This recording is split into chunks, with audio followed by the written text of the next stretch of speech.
I live and breathe. I was blowing the kite and it got caught on a nanny. Mary. Poppins.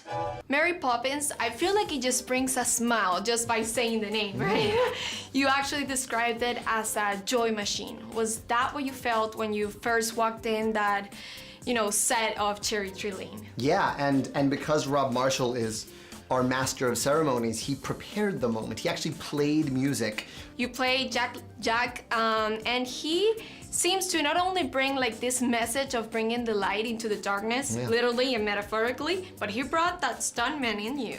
Oh yeah, absolutely. Well, I always wanted to be a stuntman as a kid. I would tape every TV special on stunts and people falling out of windows and doing backflips off of buildings. And so to get to do some of the very heavy duty stunts I got to do, and this was a dream come true. I'm not Tom Cruise in Mission Impossible yet, but it was a great first step. It's a great experience, and you develop a special relationship with the bike. Yes, Gertie.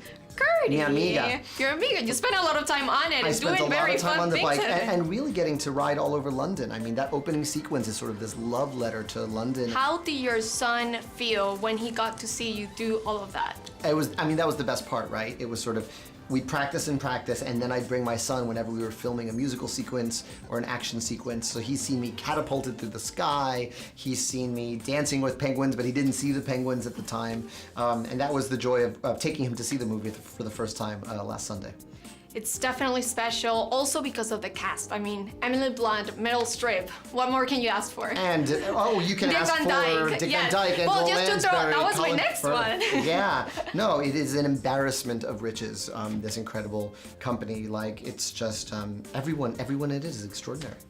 What was that conversation you had with Dick Van Dyke? Because I wish I could have been there to hear it. Well, it's funny, I kind of couldn't wrap my mind around the fact that I was actually in a Mary Poppins movie with Dick Van Dyke. So I talked about Broadway things with him. I talked about Bye Bye Birdie, which was his big debut. I talked about working with Cheetah Rivera. I talked about the Mary Tyler Moore Show, pretty much everything except Bert. It was like trying to bring as much of the time you had to spend it with him. Exactly. There were definitely a lot of props, a lot of cool costume. Was there anything you got to keep as a souvenir? I did. I pocketed one thing, which was the coin that I give to the balloon lady in the last scene of the movie. I gave it to Angela Lansbury, and then they called cut, and I put it back in my pocket, and I took it home. And just keep it. And just, you know, Mary Poppins is such an iconic figure to many of us. I think it represents something different to everyone. But do you have a Mary Poppins in your life? Yeah, absolutely. I actually had a nanny growing up who lived in our home with us. Se llamaba Edmunda Claudio, and she was also my dad's nanny in Puerto Rico. She raised my father and his siblings. When I was born, she came to help raise me and my sister, and so that, that has enormous resonance because our Mary Poppins does the same thing. She raises 2 generations of Banks children.